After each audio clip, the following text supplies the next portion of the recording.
Hi, I'm Jeff Michaud, I'm Brad Spence. and today we're making fried chicken with mashed potato and cheese curd and maple agrodolce.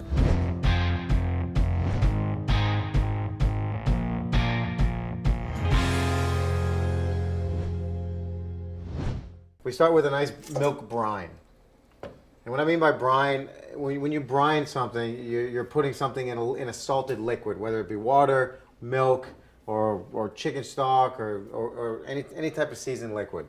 So we're gonna actually use milk. We like to, when we marinate meats, sometimes we like to put it in milk. It kind of helps break down the proteins a little bit. So we're gonna add some milk into here.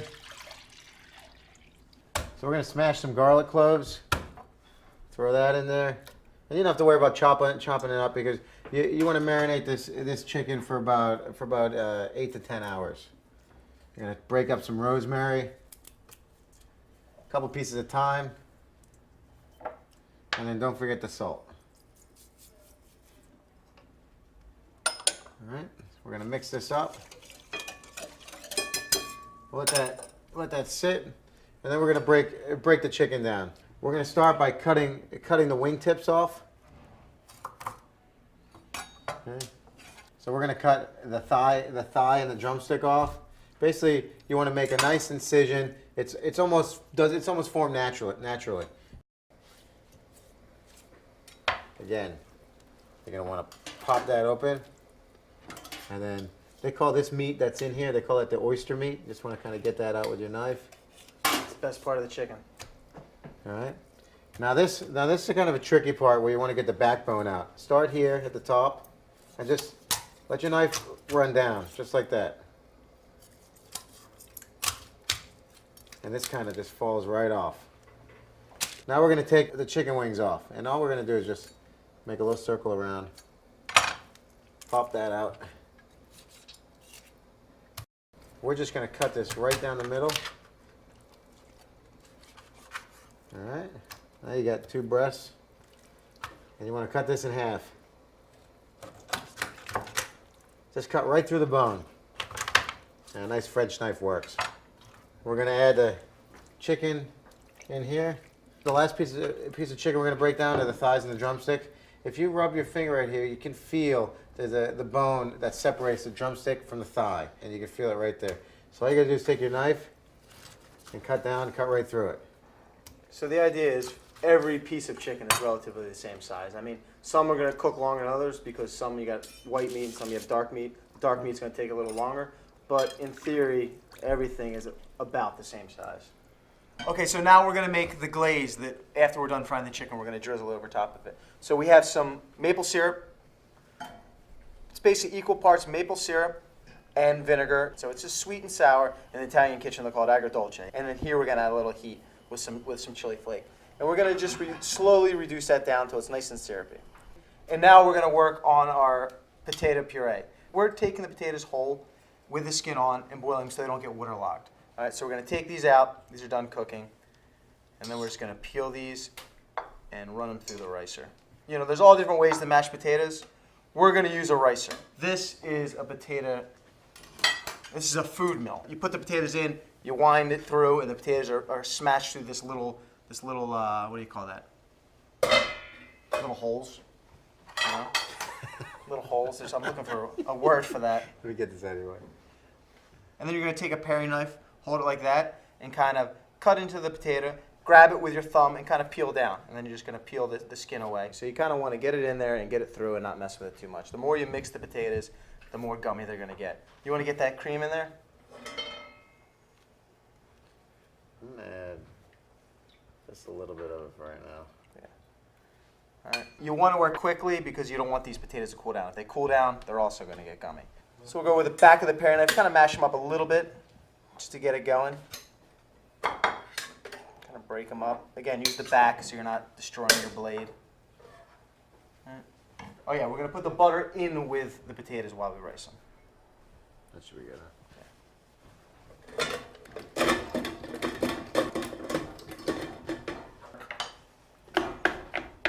Kind of mash them up by hand, old school.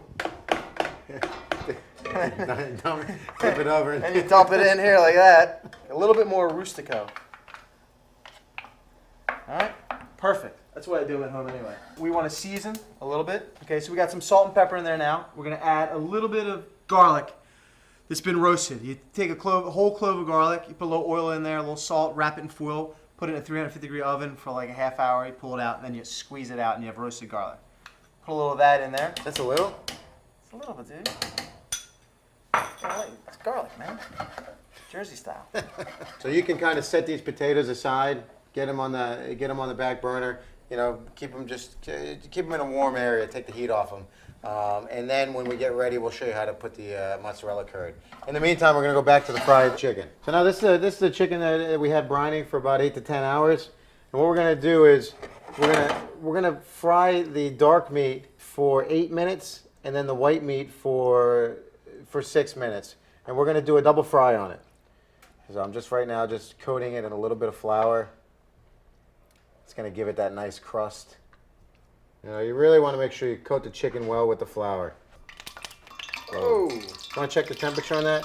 You want to make sure the oil is about 350.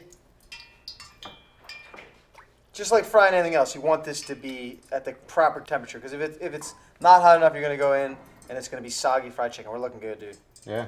Yeah, we're looking good. Okay, so we're going to start dropping all the dark meat in here first. And again, we're doing a double fry. So we're going to fry the dark meat for 8 minutes and the white meat for 6. Then we're going to take it out, let the chicken rest for a few minutes, and then throw it back in for another 3 minutes. Give me a heads up when I hit 2 minutes. You got the tongs real quick, Fred. You want to move this around. The temperature when you put it in, obviously, you know, this isn't a huge fryer, so you're going to put a bunch of chicken in there and the temperature's going to drop way down.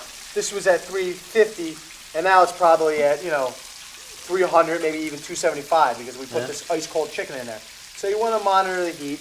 You know, you kind of want to work with it a little bit. Continue to take the temperature and try to level it out to where you want it to be, which is 350. What's that at? It's a little bit over 350, but once we stick the breast meat in there, we're going to be good. After the 2 minute mark, you want to throw all the white meat in there so you can get that going for another 6 minutes. And this is where you want to get back in there and take the temperature. You really, if it drops too low, you're going to have soggy fried chicken. So this is at like 300, all right? So we want to crank up the heat a little bit. But this is something great you could do for a party because you could fry all this chicken up ahead of time.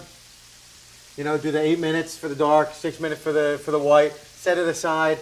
Everybody comes over, you're all hanging out. And then right before you sit down for dinner, you throw the chicken back in for 3 more minutes and it's on a plate and you're ready to eat. All right, it's been about 8 to 10 minutes. We're gonna start taking some of the leg meat out. It's starting to get done. The breast meat isn't quite done yet. So while we're pulling all the chicken out, we're gonna finish our potatoes. When these potatoes are nice and hot, we're gonna add our curd in. Cheese curd is basically, you would take this and essentially salt it and make all your different kinds of cheeses. It all starts from this right here. You could find this at a gourmet grocery store. If you can't get cheese curd, you could use a little bit of mozzarella. Mozzarella will melt in there, or any kind of soft cheese that'll melt inside. So normally you wouldn't want potatoes to look like this. If they look like this, you've overmixed them. But since that, you know, that's obviously curd, so nice and stretchy like that. That's what you're looking for. The curd is not seasoned. There's very little salt in the curd, so you're gonna add some salt to it. Mix that in, and that's ready to rock. So it's been about 5-10 minutes. We're gonna throw the chicken back in. Be careful when you're putting it in, not to just throw it in. You don't wanna burn you or anybody else standing around you.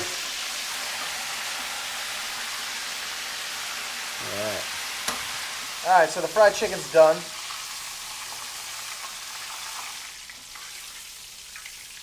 All right. So you want to season that a little bit with some salt? Even though it's brine, now you got this coating on it. You still want to season it with a little bit of salt. Because we have a little bit of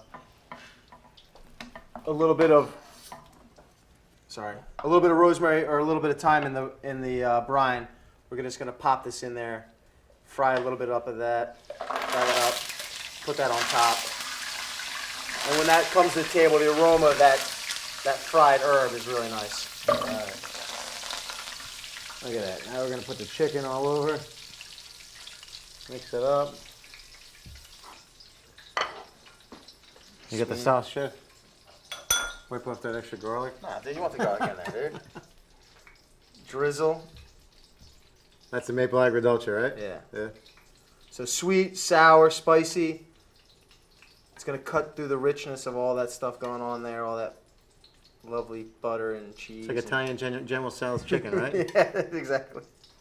And then, to make it really fancy, we're going to put that on there like that. And this is our version of fried chicken with mashed potato and cheese curd and maple agrodolce. Thanks for watching Dude Food, and tune in to the next episode. And don't forget to subscribe.